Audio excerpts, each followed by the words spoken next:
अगर आप भी अपनी बैचलर्स डिग्री कंप्लीट कर चुके हो और जापान में मास्टर्स करने का प्लान कर रहे हो, तो नेक्स्ट स्कॉलरशिप का जो रूट है वो अंडर ग्रेजुएट प्रोग्राम से काफ़ी एडवांस्ड और फोकस्ड होता है। इस कैटेगरी को यूजुअली नेक्स्ट रिसर्च स्कॉलरशिप बोला जाता है और ये उन स्टूडेंट्स के लिए होती है जो एकेडमिक्स और रिसर्च में सीरियसली इंटरेस्टेड होते हैं। सबसे पहले बात करते हैं फाइनेंशियल सपोर्ट की। इस स्कॉलरशिप के थ्रू यूनिवर्सिटी की ट्यूशन फीस फुल्ली कवर्ड होती है एंड हर मंथ आपको लिविंग अलाउंस मिलता है, जो मास्टर स्टूडेंट्स के लिए जनरली 1 लाख INR के आसपास होता है। इंटरनेशनल फ्लाइट टिकट्स जापान आने और प्रोग्राम कंप्लीट होने के बाद वापस जाने के लिए प्रोवाइडेड होते हैं एंड साथ ही डेली एक्सपेंसेस मैनेज करने के लिए कंसिस्टेंट गवर्नमेंट सपोर्ट मिलता है। इन सभी सपोर्ट के साथ जापान में मास्टर्स करना फाइनेंशियली काफ़ी मैनेजेबल हो जाता है। अब समझते हैं मास्टर्स प्रोग्राम का स्ट्रक्चर, जो इस स्कॉलरशिप का सबसे इंपॉर्टेंट पार्ट है। मास्टर्स मैक्स प्रोग्राम रिसर्च ओरिएंटेड होता है। शुरुआत में स्टूडेंट्स अक्सर रिसर्च स्टूडेंट्स के स्टेटस से स्टार्ट करते हैं।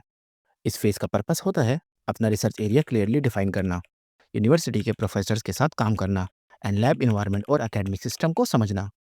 इस इनिशियल फेज़ के बाद जब यूनिवर्सिटी अप्रूवल मिल जाता है, तब आप ऑफिशियली मास्टर्स डिग्री प्रोग्राम में एनरोल होते हो। यहाँ पर कोर्स वर्क होता है, रिसर्च डीपली कंटिन्यू होती है और एंड में थेसिस सबमिशन होती है। इसलिए स्कॉलरशिप में प्रोफेसर सिलेक्शन और रिसर्च टॉपिक बहुत ज़्यादा इंपॉर्टेंट हो जाता है। अब बात करते हैं एप्लीकेशन डॉक्यूमेंट्स की, जहाँ मास्टर्स एप्लीकेंट्स को थोड़ा ज़्यादा सीरियस होना पड़ता है। नॉर्मली इन डॉक्यूमेंट्स की ज़रूरत होती है। First is bachelors degree academic transcripts. Second is statement of purpose या रिसर्च प्रपोजल, जिसमें आप अपना रिसर्च इंटरेस्ट क्लियरली एक्सप्लेन करते हो। And the third is letter of recommendation, जो कॉलेज प्रोफेसर या एकेडमिक सुपरवाइजर से होता है। And the fourth is passport size photograph official guidelines के अकॉर्डिंग। यहाँ सिर्फ डॉक्यूमेंट्स का होना काफ़ी नहीं होता, उनकी क्वालिटी और क्लैरिटी सिलेक्शन में काफ़ी बड़ा रोल प्ले करती है।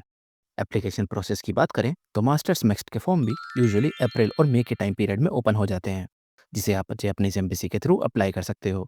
शॉर्टलिस्टिंग के बाद कभी कभी रिटन टेस्ट होता है, जो सब्जेक्ट और बैकग्राउंड पर डिपेंड करता है, और एक इंटरव्यू राउंड होता है जहां आपकी रिसर्च अंडरस्टैंडिंग चेक होती है। एंड अगर आप इस स्टेज को क्लियर कर लेते हो, तो आप ऑफिशियली जापानीज गवर्नमेंट के स्पॉन्सरशिप के साथ मास्टर्स के लिए जापान जाते हो। एक इंपॉर्टेंट क्लैरिटी यहाँ ज़रूरी है, मास्टर्स प्रोग्राम में जापानीज लैंग्वेज हमेशा मैंडेटरी नहीं होती, स्पेशली अगर प्रोग्राम इंग्लिश टॉट हो। लेकिन जापान में रहने और रिसर्च एनवायरनमेंट में फिट होने के लिए बेसिक जापानीज का नॉलेज काफ़ी हेल्प करता है। इस वीडियो का एम सिर्फ इतना था कि आप ये समझ सको कि मास्टर्स के लिए नेक्स्ट स्कॉलरशिप एक सीरियस एकेडमिक पाथवे है, जो प्रॉपर प्लानिंग मांगता है।